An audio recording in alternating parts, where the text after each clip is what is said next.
કે જે middle class મધ્યમ વર્ગ બજેટ ગોઠવીને માતાબેન દીકરી પોતાની પોકેટ બની ગોઠવીને શાળામાં જતો વિદ્યાર્થી પોતાના બાપ પાસે સ્કૂટી બાઇક માંગીને જે લોકોએ પેટ્રોલ વાળી ગાડીઓ ખરીદી છે એના આંદોલન માટે આપણે ગુજરાતમાં સુરતમાં નક્કી કર્યું.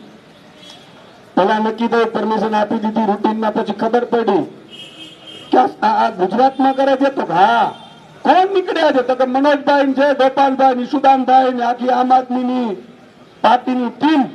તો કે આ તો આ પાછા લાઈવ કરશે ને એમાંથી પછી હજારો લાખો લોકો જોશે ને પછી ત્યાંથી પાછું પૂરપૂર્યું જૈનજી જેવું ઉપર છે. આપણે પરમિશન રદ કરી નાખો. પરમિશન રદ કરવાથી કાર્યક્રમો ઉઠે છતાંય નહીં. આજે આ તમને બધાને અભિનંદન આપવા પડે. ગુજરાતની જનતા જે લાઈવના માધ્યમથી જોવે છે ને કહેવા માંગુ છું કે સુરતમાં અહીંયા અમને ટાઉન હોલ કરવાની પરમિશન ન દીધી તો ધોમ તડકામાં મારી માતાબેન દીકરીઓ પણ અહીંયા બેઠી છે અને આખું આ આંદોલન છે એ ઉભા ઉભા ગુજરાતની જનતા સમક્ષ અમે લઈ ગયા છીએ. હવે ગુજરાતની જનતાને વિનંતી કરું છું કે હવે આ આંદોલન જીલવાની જવાબદારી તમારી છે. હમણાં ગોપાલભાઈએ કીધું કે શેરડીનો રસ મિક્સ કરે છે, પાણી જ કહેવાય. આમ તમે જુઓ કે આપણે વરસાદમાં ગાડી કે બાઇક પડી હોય 2 ટીપા પાણીના વહી ગયા એટલે બાઇક ઉપડે નહીં. સાચું કે નહીં? આ ઘરના દીકરાઓ અમેરિકાના દબાણમાં ત્યાંથી ઇથેનોલ ખરીદવા માટે અને ઇથેનોલ ખરીદવા માટે અહીંયા આપણા ઉપર લાખો કરોડો ઉપર થોપી દીધો છે.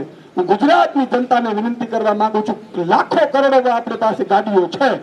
ઈ ગાડી ચાલકો જો આજે પોતાના હાથમાં પાણીની અંજલી લઈ અને સોગંદ ખાય કે આ ઇથેનોલ જો ભાજપ ભારત નહીં લે તો આજથી હું ભાજપને મત નહીં આપું તો સાહેબ આ ભાજપ શું ભાજપને બાપ પણ પરત લઈ. અને આ એક ઇથેનોલનું આંદોલન નથી સાહેબ, આ E20 નથી. માનનીય અરવિંદ કેજરીવાલજીએ જે 3 વસ્તુ 3 માંગો મૂકી છે, ગોપાલભાઈએ કીધી, આજે E20 મૂકી છે. કાલે એ લોકો એવું કહેશે કે હવે સુરતની આ બજારથી આ બજાર નીકળવું હશે તો તમારે 200 રૂપિયા આપવા પડશે. પછી ધીરે ધીરે ભાજપની ફરીથી સત્તા આવે એટલે એ લોકો શ્વાસ ઉપર મૂકશે. હવે તમારે શ્વાસ લેવો હોય તો આટલું તમારે ચૂકવવું પડશે.